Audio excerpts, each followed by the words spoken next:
नहीं, अगर हम ये कहें कि ये बाबरी मस्जिद है तो भाईचारा बरकरार, अगर हम कहें कि ज्ञानवापी मस्जिद है तो इनका गंगा जमनी तहजीब बरकरार, और अगर न्यायालय कहेगा तो इनका वो भाईचारा कहां चला जाता है। दोस्तों, यह हिंदुओं की भाईचारा और सहनशीलता ही है एक ऐसा देश जहां 100 करोड़ से ज्यादा हिंदू रहते हैं, जहां एक मंदिर पर खड़ी मस्जिद की दीवारें चीख रही हैं कि वो मंदिर है, और फिर भी हिंदू बिना किसी दंगे फसाद के कोर्ट में जाकर इस मामले का शांति से हल चाहता है। जो चीजें आंखों के सामने भी हैं उसके लिए भी कोर्ट में जाकर सबूत देना पड़ा। ज्ञानवापी नाम स्वयं में ही और इस मस्जिद की पश्चिमी दीवारों को देखकर एक बच्चा भी बता सकता है कि एक मंदिर को तोड़कर उस पर मस्जिद खड़ी की गई है। फिर भी अदालत के कहने पर आर्कियोलॉजिकल सर्वे ऑफ इंडिया की टीम ने इसका सर्वे किया, और जब एएसआई की रिपोर्ट सामने आ गई तो उससे भी यह बात साबित हो गया कि मंदिर तोड़कर उस पर मस्जिद खड़ी की गई। तो आज भी इस देश में पढ़े लिखे जाहिलों की कमी नहीं है जो इस रिपोर्ट को भी मानने से इनकार कर रहे हैं। तो हेलो दोस्तों, मैं अभय नागवंशी चेंजोलक जीरो से हीरो तक में आपका स्वागत है। अभी हाल ही में ज्ञानवापी पर एएसआई की रिपोर्ट आ चुकी है, और आज के इस एपिसोड में हम इसी रिपोर्ट को तथ्यों के साथ आपके सामने रखने वाले हैं, जिसमें आपको यह पता चले कि वो क्या बिंदु हैं, वो क्या सबूत हैं, जिससे एएसआई इस निर्णय पर पहुंचा है कि ज्ञानवापी मस्जिद एक मंदिर को तोड़कर बनाई गई थी।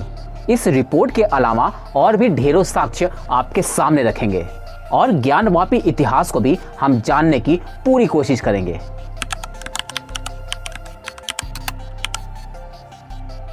वैसे तो एएसआई ने 800 पन्नों की एक रिपोर्ट को कोर्ट में सबमिट किया था ज्ञानवापी के केस पर, लेकिन अभी जो हाल ही में हमारे सामने जो पब्लिक रिपोर्ट आई है उसमें 8-10 पन्ने ही हैं। आइए इस रिपोर्ट को बारीकी से समझने की कोशिश करते हैं। पहला सवाल यह उठता है कि ज्ञानवापी मस्जिद के जगह पर मंदिर था, उसका अस्तित्व कब तक था और किसने, क्यों और कब तोड़ा। रिपोर्ट के 18वें पॉइंट में एएसआई ने साफ स्पष्ट किया है कि मस्जिद के अंदर उन्हें जो अभिलेख मिला, जिसमें साफ तौर पर लिखा है कि मस्जिद का निर्माण मुगल शासक औरंगजेब ने अपने शासनकाल के 20वें साल में यानी 1676 ईस्वी में किया था, और बाद में 1792 ईस्वी को इस मस्जिद का जो सहन है उसको दोबारा पुनर्निर्माण करवाया था।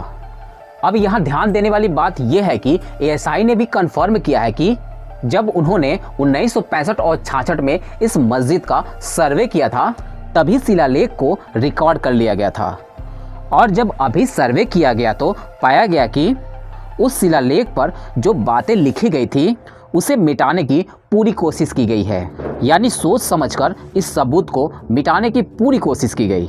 दोस्तों, अब यहाँ हमें यह तो मालूम हो गया कि औरंगजेब के शासनकाल में इस मंदिर को तोड़कर यहाँ अपने कलंक को खड़ा किया गया, लेकिन यह मंदिर औरंगजेब ने ही तोड़ा था, इसका प्रमाण हमें कैसे मिलेगा? तो इसका जवाब भी एएसआई ने अपने 20वें पॉइंट में दिया है। वहां पर उन्होंने बताया है कि औरंगजेब की जीवनी मासिर आलमगीरी में यह साफ लिखा गया है कि औरंगजेब ने अपने गवर्नर्स को आदेश दिया था कि अपने अपने क्षेत्रों के उन मंदिरों को ध्वस्त कर दिया जाए जहां पर काफिरों को शिक्षा दी जाती है। और इसी किताब के अनुसार 2 सितंबर 1669 को औरंगजेब के ही आदेश पर काशी विश्वनाथ के इस मंदिर को भी तोड़ा गया। साथ ही यहाँ सबूतों को मिटाने के लाख प्रयास भी जरूर किए गए, लेकिन महादेव की कृपा से एक एक सबूत एएसआई टीम को मिलते जा रहे हैं।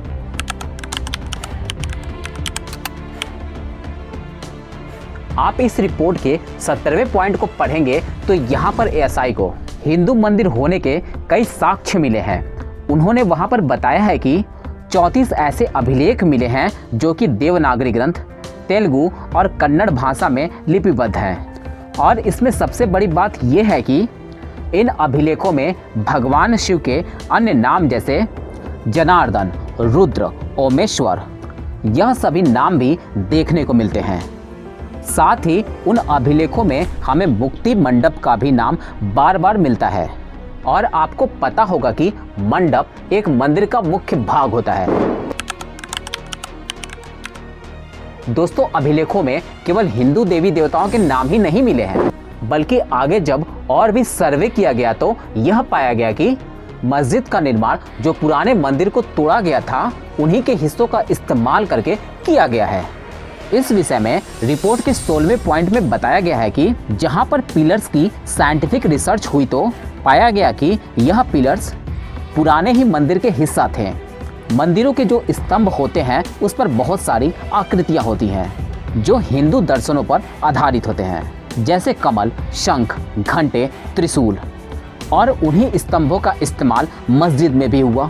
दोस्तों जैसे एक भगवान की प्रतिमा पूजनीय होती है वैसे ही पूरा मंदिर भी पूजनीय होता है, क्योंकि मंदिर को देवता का शरीर माना जाता है। जैसे हमारे शरीर में आत्मा होती है वैसे ही मंदिर के अंदर मूर्ति रूपी आत्मा निवास करती है। आइए आगे बढ़ते हैं। जेम्स प्रिंसेप ने 1832 में एक मैप बनाया था जिसके माध्यम से उन्होंने बताया था कि विश्वेश्वर मंदिर जहां पर आज ज्ञानवापी मस्जिद है वो कितना विशाल था। इस मैप में जो डॉटेड लाइंस आप देख रहे हैं वो लाइंस यह बता रही हैं कि औरंगजेब ने इस पार्ट्स को तोड़ा था और उस पर मस्जिद का निर्माण किया गया था। तो इस मैप में हम देख सकते हैं कि किस प्रकार विश्वेश्वर महादेव के मंदिर के मध्य भाग के साथ पूर्व और पश्चिम के भागों को तोड़ा गया था और अपने कलंक को खड़ा किया गया। दोस्तों जिस प्रकार राम मंदिर के साक्ष्यों को ढूंढने में स्कंद पुराण ने एक महत्वपूर्ण भूमिका निभाई थी, वहीं जब हम ज्ञानवापी की बात करते हैं, यहाँ पर जो प्राचीन मंदिर था विश्वेश्वर महादेव मंदिर, उसके स्थिति के लिए भी स्कंद पुराण में कई साक्ष्य मिलते हैं। अगर आप स्कंद पुराण के काशी महात्म्य के 26वें अध्याय के 130वें श्लोक को देखेंगे तो वहाँ पर हमें विश्वेश्वर महादेव जी के मंदिर के बारे में पता चलता है। और आप इसी खंड के 33वें और 34वें अध्याय में जाएंगे तो आपको ज्ञानवापी के विषय में भी बताया गया है। वहाँ पर लिखा है कि काशी में स्वयं भगवान शिव ने इस कुएं को खोदा था, जिसको ज्ञानवापी कहा गया है, जिसका मतलब ज्ञान का कुआं। वास्तव में स्कंद पुराण के काशी महात्म्य का जो 34वां अध्याय है उसका नाम ही ज्ञानवापी प्रसन्नम है, जहाँ पर 127 श्लोकों में ज्ञानवापी की प्रशंसा की गई है। यहाँ हम हिंदुओं की ही सहिष्णुता है जो इसको हम कोर्ट ले जाते हैं। हम इस पर साक्ष्य की बात करते हैं और इस पर मेरे जैसे लोग वीडियोस बनाते हैं, तब जाकर हमारी बात मानी जाती और मंदिर हमें वापस मिलता। लेकिन फिर भी शांति प्रिय कौम की गालियां हमें सुनने को मिलती हैं। जैसे कि कहा जाता है प्रत्यक्ष को प्रमाण की जरूरत नहीं होती, लेकिन हमारे लिए यह बात बहुत ही पुरानी हो चुकी है। प्रत्यक्ष दिख रहा है कि वहां मंदिर है, लेकिन फिर भी हमें प्रमाण देना होगा। तो मिलते हैं आने वाले नए वीडियो के साथ, तब तक के लिए जय हिंद, जय भारत, वंदे मातरम।